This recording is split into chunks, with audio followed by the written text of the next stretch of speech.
तो we will discuss how can we win our customer. तो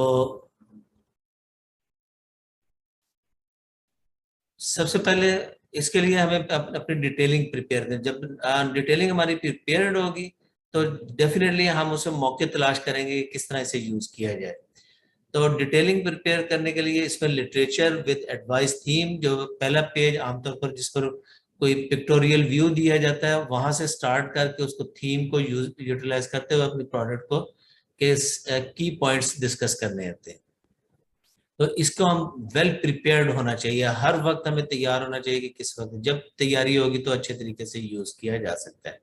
इसके बाद फिर ये सेलिंग स्किल्स यूजेज है, जिसमें 7 स्टेप मॉडल हमारा अवेलेबल है, उसको यूज किया जा सकता है, जिसमें ओपनिंग, प्रोबिंग से किस तरह डॉक्टर की नीड को आइडेंटिफाई करना है, उसके क्वेश्चनिंग टेक्निक्स हैं, open ended close ended probes हैं, तो इसी तरह इफेक्टिव लिसनिंग और हैंडलिंग ऑब्जेक्शंस, और उसके बाद इफेक्टिव क्लोज फीचर बेनिफिट्स के बाद। तो ये सारा कुछ जब हम तैयार कर लेंगे और इसको इन सबको हमें मार्केटिंग स्ट्रेटजीज के मुताबिक जो प्रोडक्ट मैनेजर ने सारा इसको एक एडवाइस दी होती है उसके मुताबिक हम इसकी प्रिपरेशन करें। तो डिटेलिंग प्रिपेयर करने के बाद फिर हमें ये देखना है कि अब कॉल मैनेजमेंट, जब हम किसी खास कस्टमर को हमने लेकर किसी खास डॉक्टर को कॉल करनी है तो उसकी हम प्रिपरेशन या उसको कैसे मैनेज करेंगे कि ड्यूरिंग द कॉल डिटेलिंग हमारी अच्छी हो जाए। तो इसके लिए हमें सेकेंडरी कस्टमर यानी केमिस्ट है, अटेंडेंट है, हाउस जो ऑफिसर्स होते हैं, दूसरे फार्मासिस्ट है, और इसके साथ बहुत से लोग अटैच जो डॉक्टर के साथ लोग होते हैं, उनसे हम इंफॉर्मेशन ले सकते हैं कि अपनी कॉल को हम किस तरह ज्यादा बेहतर बनाएं।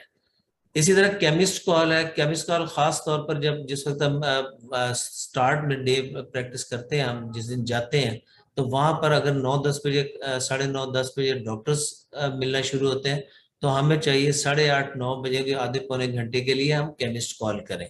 तो वहां से उस एरिया की, उस पर्टिकुलर डॉक्टर्स की जिनको आज हमने मिलना है, उनकी इंफॉर्मेशन लें और फिर स्ट्रेटेजी अपने जहन में बनाए कि किस कस्टमर को किस तरह सर्टिफिकेट। इवन नए कस्टमर भी तलाश करते रहना चाहिए कि कौन से इस एरिया में कस्टमर है जो कि अच्छी प्रिस्क्रिप्शन दे रहे हैं, तो उनको हम देखकर तो अपनी प्रोडक्ट के लिए यूज करें।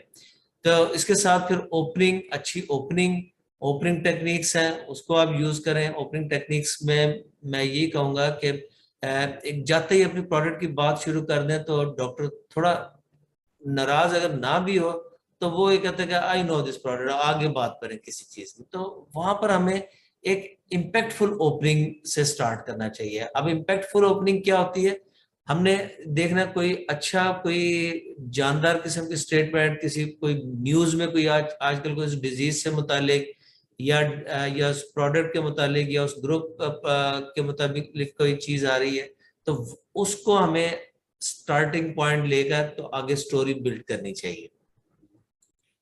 या फिर डॉक्टर प्रिस्क्राइब क्या कर रहा है, वहां से हमें लेते हुए हम प्रोबिंग और दूसरी चीजें इस्तेमाल करते हुए हम डॉक्टर के साथ डिस्कशन में, तो ये किस तरीके से हम उसे अच्छे तरीके से इन्वॉल्व करेंगे। डॉक्टर अगर इंगेज होगा तो वो हमारी प्रोडक्ट से उतना सेटिस्फाई भी होगा। Then is compare and win. हमने जब तक जो डॉक्टर प्रोडक्ट यूज कर रहा है उसके साथ हम अपनी प्रोडक्ट को कंपेयर नहीं करेंगे और प्रूव करेंगे कि इट इज बेटर, लेकिन ये इसमें बड़ा सोच समझ कर इस्तेमाल करना है, क्योंकि ये क्रिटिकल होता है। अगर हम डॉक्टर को ये साबित करने की कोशिश करेंगे कि वो गलत कर रहा है तो डॉक्टर फिर डिफेंड करेगा उस प्रोडक्ट को। तो डॉक्टर गलत नहीं कर रहा, उस प्रोडक्ट में जो कुछ छोटी मोटी खामियां हैं वो आप कंपेयर करते हुए कि डॉक्टर साहब हमारी प्रोडक्ट अगर आप समझते हैं कि ये बेहतर है उससे, तो आप उसे जरूर ट्राई कीजिएगा और 1-2 पेशेंट में आप इसको ट्राई करके देखिए, अगर मुझे आप फीडबैक दीजिएगा तो आई एम श्योर के it will be working better as compare with that product. तो वहां से इस तरह आहिस्ता आहिस्ता स्टार्ट करें, एकदम मतलब दूसरे को हिट ना करें कि वो डॉक्टर फिर अना का मसला बना सकता है। इसके साथ फिर अच्छी क्लोजिंग होनी चाहिए विद कमिटमेंट, सॉलिड कमिटमेंट। तो वहां से अगर कमिटमेंट डॉक्टर नहीं भी देता ना, तो कम से कम उसके अंदाज से पता चल जाता है कि भाई डॉक्टर क्यों नहीं दे रहा। और अगर नहीं कमिटमेंट दे रहा है तो इसका मतलब देयर इज समथिंग रॉन्ग, तो आगे ये वो कहते हैं ना रेड या ऑरेंज लाइट आ रही है, तो अब हमें डायरेक्शन फिर रीसेट करनी है, दोबारा से हम डॉक्टर की नीड को आइडेंटिफाई कर सकते हैं, तो उससे फिर डिस्कशन और डिबेट, तो 3-4 दफा कोशिश करके अगर फिर भी नहीं होती अपने सीनियर को इन्वॉल्व करें, और अगर वो भी नहीं होती तो फिर आप दूसरे कस्टमर्स तलाश करें। एक एफर्ट सिस्टमेटिक वे में, ये सेलिंग भी एक साइंटिफिक प्रोसेस होता है, तो आप उस तरीके से चलेंगे तो उसका मजा है। तो कॉल मैनेजमेंट के लिए ये सारी चीजें करेंगे, और उसके बाद after the call, call analysis, post call analysis होनी चाहिए, हमने क्या अच्छा किया और क्या हमें मजीद करना चाहिए था, तो उसे नेक्स्ट कॉल के लिए स्पेयर रखें। तो जितनी जल्द हो सके दोबारा कॉल, अगर कॉल प्रोडक्टिव नहीं हुई तो उसे नेक्स्ट कॉल प्लान करें कि किस तरह आपने लेकर चलना है। तो जब तक हम कन्विंस नहीं करेंगे डॉक्टर को, डॉक्टर प्रिस्क्राइब नहीं करेगा, हम जितनी मर्जी गिफ्टिंग और रिलेशन बिल्ड कर लें तो वो उतना आसानी से नहीं मानेंगे। लेकिन अगर एक दफा कन्विंस हो गया तो फिर आपके लिटिल एफर्ट से वो आपको बिजनेस ठीक ठाक दे देगा। तो अब मैंने आपसे एक बात कही थी कि सिर्फ ये टीएम या एक सेल्समैन, सेल्स रिप्रेजेंटेटिव काफी नहीं होता, एक पूरी टीम होती है, तो उनको डीएसएम को अपना सपोर्टिव रोल प्ले करना चाहिए।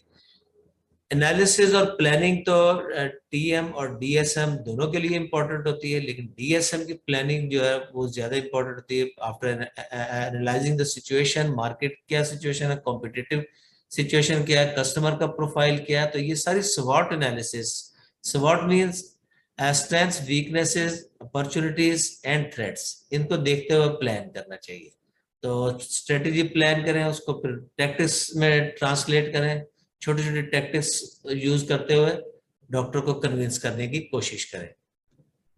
फिर डीएसएम को चाहिए कोचिंग करें, इंडिपेंडेंट कॉल, वो खुद कॉल करने की बजाय ऑब्जर्व करें तो ज्यादा बेहतर है। तो डेवलप करें टीएम को कि वो उसको जो की सक्सेस फैक्टर्स के मुताबिक उनकी कॉम्पिटेंसी बढ़ाएं। और उसके अलावा इनको कोचिंग इसी तरह यूज करते रहे, तो coaching style S1 to S4 according to D1 to D4, जो भी उसका डेवलपमेंटल लेवल है टीएम का, अकॉर्डिंगली उसके स्टाइल यूज करें और उसको डेवलप करें टीएम को। तो और अल्टीमेटली क्या होता है, plan of action for TM development होना चाहिए। ये जब चीजें आ जाएंगी तो ये हमारा टीएम डेवलप करेगा। तो ये चीजें इंपॉर्टेंट है, अगर आप इसे साइंटिफिक बेस पर कॉन्शियस एफर्ट करेंगे तो सेलिंग ज्यादा बेहतर होगी। तो I hope this will help you a lot, और डू अप्लाई इट। खासतौर पर जो मैनेजर्स और सीनियर्स हैं उनसे मैं रिक्वेस्ट करूंगा जिस वक्त भी फील्ड में जाएं तो इसे इम्प्लीमेंट करने की कोशिश करें, it will work a lot. Thank you very much जी, अल्लाह हाफिज।